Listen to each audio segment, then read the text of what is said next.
Fin juin 2020. Et si on faisait un point? Enfin, un point sur la situation. Fin novembre 2019, un virus se propage dans la province de Hubei en Chine centrale, et plus précisément dans la ville de Wuhan, le coronavirus, ou Covid-19. Le premier patient diagnostiqué est identifié le 1er décembre 2019, il a 70 ans.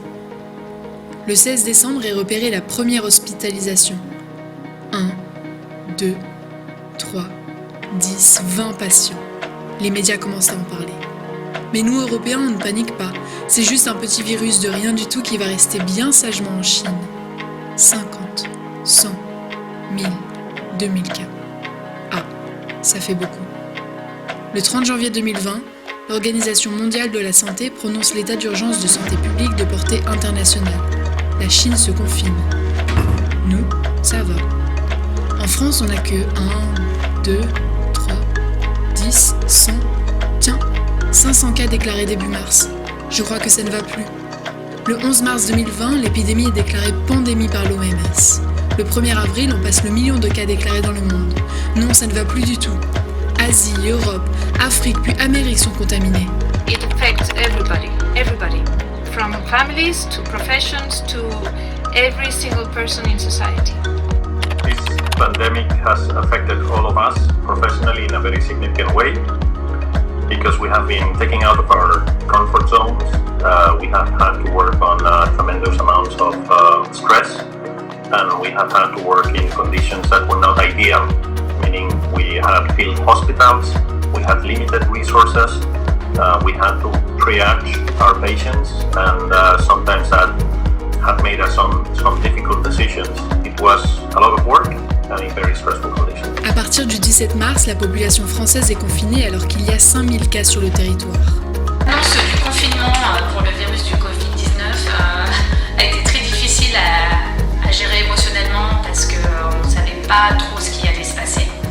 On ne savait pas combien de temps on allait devoir rester fermé. Le monde est mis sur pause.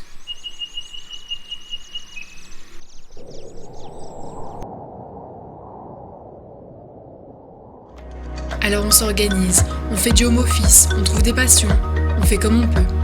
On a limité nos sorties, et surtout le bar et la boucherie. On a utilisé le congélateur. Autrement, on avait allé boire le café chez les voisins. Les professeurs se tournent vers le numérique et hop, dès l'âge de 3 ans, on se retrouve à devoir suivre nos cours depuis chez nous.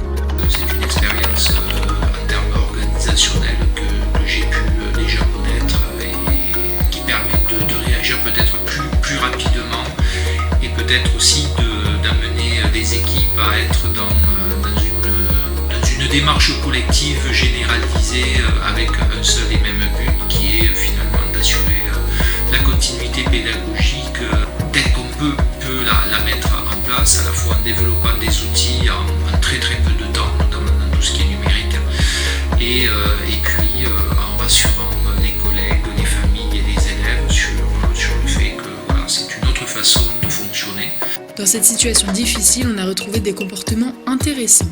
Many politicians have taken advantage of this crisis to try to move things in a way that would benefit them. D'un autre côté, une belle solidarité s'est créée. J'ai la chance d'adhérer à un syndicat qui s'appelle l'UNEC au sein de la coiffure, qui m'a vraiment beaucoup aidée. J'ai reçu des mails tous les jours avec toutes les actions à entreprendre, car on a eu la chance que l'État mette en place quand même quelques aides pour le chômage partiel pour nos salariés et aussi pour nous en tant qu'entrepreneurs. J'ai une entreprise individuelle, donc c'est pas facile dans ces cas-là. Le maître mot, c'est qu'on réfléchit en équipe, on prend la tâche des associations de parents d'élèves, parce que je crois que c'est extrêmement important. On est tous, c'est une communauté qui est face à une difficulté, et donc il n'y a pas de réponse individuelle, il n'y a qu'une réponse collective, chacun avec sa propre vision ou ses propres missions, c'est normal, et d'arriver finalement à trouver le bon équilibre entre les intérêts, les difficultés et les obligations des uns et des autres. Le 1er mai, on passe les 3 millions de cas confirmés dans le monde avec plus de 100 000 nouveaux cas chaque jour. le 11 mai, la France commence à se déconfiner. Ça fait du bien à beaucoup de personnes. On peut retrouver les plages, réparer nos échecs capillaires. Alors le déconfinement était un peu particulier pour moi parce que j'avais un petit peu peur de ressortir et de retrouver ma vie normale. Les 2 mois passés à la maison m'ont rendu un peu parano avec toutes ces informations qu'on avait de part et d'autre. Par contre, le fait de retravailler m'a fait énormément de bien. Les clients ont apprécié. Bon, certains clients étaient un petit peu réticents à leur retour au salon sur les nouvelles règles d'hygiène, etc. et le port du masque, n'oublions pas. Mais tout s'est très bien passé et c'est très positif. Nous sommes le 27 juin 2020, il y a presque 10 millions de cas déclarés dans le monde, 500 000 décès et la courbe ne cesse d'augmenter. Chez nous, ça va mieux. Mais jusqu'à quand ? Moi, la seule chose qui me fait peur, c'est l'effet deuxième vague qu'on entend parler pour le mois d'octobre ou l'automne. Mais finalement alors, qu'est-ce qu'on voudrait retenir ?